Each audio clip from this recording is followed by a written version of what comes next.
موضوع زيزو بقى بركان.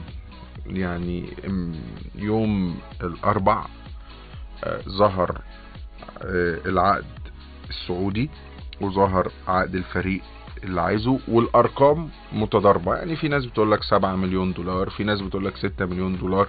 هو الرقم المتفق عليه انه 3 مليون دولار ده عقد زيزو لوحده.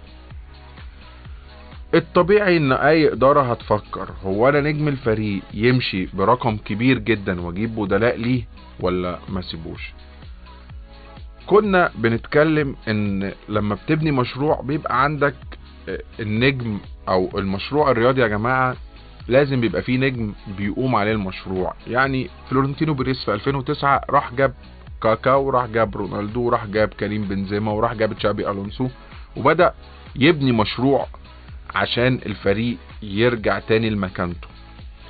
الزمالك لو هيبني مشروع فبالتأكيد مش هيسيب فتوح، وبالتأكيد برضو مش هيسيب زيزو.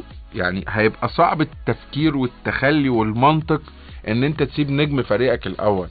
زيزو هو حاليا افضل لاعب في مصر بكل الاستفتاءات، برغم ان النادي الاهلي هو بطل الدوري وفي ناس بتقول لا ده كذا، بس حسين الشحات تفوق في استفتاء، زيزو يتفوق في استفتاء. هو من افضل اللعيبه الموجوده جوه مصر، وكمان على مستوى منتخب مصر. زيزو بيقول انه ماشي انا هقعد، فين المستحقات بتاعتي والرقم بتاعها كبير. لكن والد ده كان الاجتماع اللي حصل بين زيزو والاداره قبل ما تتفجر موضوع العرض.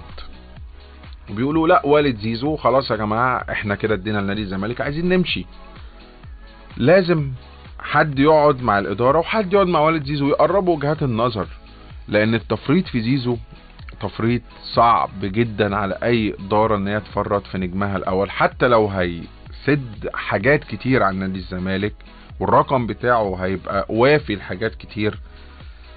لكن اهم شيء واهم حاجة انك تحافظ على النجم بتاعك ازاي، وفريق البطولات هو اللي بيقدر يحافظ على نجومه رغم اي ظروف. فهنشوف ايه اللي هيحصل الفترة الجاية. واضح ان في اصرار من جانب محيط او بيئة زيزو انه يمشي، اما نادي الزمالك متمسك بزيزو.